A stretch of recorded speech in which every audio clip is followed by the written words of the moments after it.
ಸತ್ತಿಲ್ಲ ಅನ್ನೋದಕ್ಕೆ ಮುಂಬೈನಲ್ಲಿ ನಡೆದ ಈ ಒಂದು ಘಟನೆ ಸಾಕ್ಷಿಯಾಗಿದೆ. ನಟ ಸಿದ್ಧಾರ್ಥ್ ಭಾರದ್ವಾಜ್ ಅವರ ಐಷಾರಾಮಿ BMW ಕಾರಿಗೆ ಡೆಲಿವರಿ ಬಾಯ್ ಒಬ್ಬರು ಆಕಸ್ಮಿಕವಾಗಿ ಡಿಕ್ಕಿ ಹೊಡೆದಾಗ ನಡೆದ ಘಟನೆ ವಿಡಿಯೋ ಈಗ ಸಾಮಾಜಿಕ ಜಾಲತಾಣಗಳಲ್ಲಿ ಜನರ ಕಣ್ಣಾಲಿಗಳನ್ನ ಒದ್ದೆಯಾಗುವಂತೆ ಮಾಡಿದೆ. ರಸ್ತೆ ಬದಿಯಲ್ಲಿ ನಿಲ್ಲಿಸಿದ್ದ ಸಿದ್ಧಾರ್ಥ್ ಅವರ ಕಾರಿಗೆ ವಿಶಾಲ್ ಎಂಬ ಡೆಲಿವರಿ ಬಾಯ್ ಡಿಕ್ಕಿ ಹೊಡೆದಿದ್ರು. ಇದರಿಂದ ಕಾರಿಗೆ ಸಾಕಷ್ಟು ಹಾನಿಯಾಗಿತ್ತು. ಸಿದ್ಧಾರ್ಥ್ ಅವರು ಕಾರಿನ ಬಳಿ ಬಂದು ಎಷ್ಟು ಹಣ ಕೊಡ್ತೀಯಾ ಅಂತ ಕೇಳಿದಾಗ ವಿಶಾಲ್ ಕಣ್ಣೀರು ಹಾಕುತ್ತಾ ತನ್ನ ಬಳಿ ಕೇವಲ 3,000 ರಿಂದ 4,000 ರೂಪಾಯಿ ಮಾತ್ರ ಇದೆ ಅಂತ ಹೇಳಿದ್ರು. ಅಷ್ಟೇ ಅಲ್ಲದೆ ತನ್ನ ತಾಯಿಗೆ ಕ್ಯಾನ್ಸರ್ ಇದ್ದು ಅವರ ಕೊನೆಯ ಹಂತದಲ್ಲಿದ್ದಾರೆ ಅಂತ ಹೇಳಿ ಆಸ್ಪತ್ರೆಯ ಬಿಲ್ಗಳನ್ನ ತೋರಿಸಿದ್ರು. ಡೆಲಿವರಿ ಬಾಯ್ ಸಂಕಷ್ಟವನ್ನ ಕಂಡ ಸಿದ್ಧಾರ್ಥ್ ಅವರ ಮನಸ್ಸು ಕರಗಿದೆ. ಆತನಿಂದ 1 ರೂಪಾಯಿ ಹಣವನ್ನು ಪಡೆಯದ ಸಿದ್ಧಾರ್ಥ್ ಆತನನ್ನ ಅಪ್ಪಿಕೊಂಡು ಸಮಾಧಾನ ಪಡಿಸಿದ್ದಾರೆ.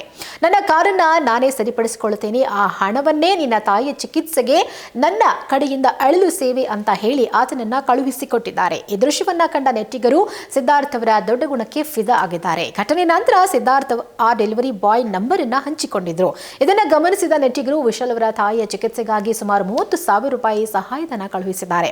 ವಿಶೇಷ ಅಂದ್ರೆ ಆ ಹಣ ಬಂದ ತಕ್ಷಣ ವಿಶಾಲ್ ಮತ್ತೆ ಸಿದ್ಧಾರ್ಥ್ ಅವರ ಬಳಿ ಬಂದು ಈ ಹಣದಿಂದ ನಿಮ್ಮ ಕಾರನ್ನ ರಿಪೇರಿ ಮಾಡಿಸ್ಕೊಳ್ಳಿ ಅಂತ ಕೇಳಿದ್ದಾರೆ.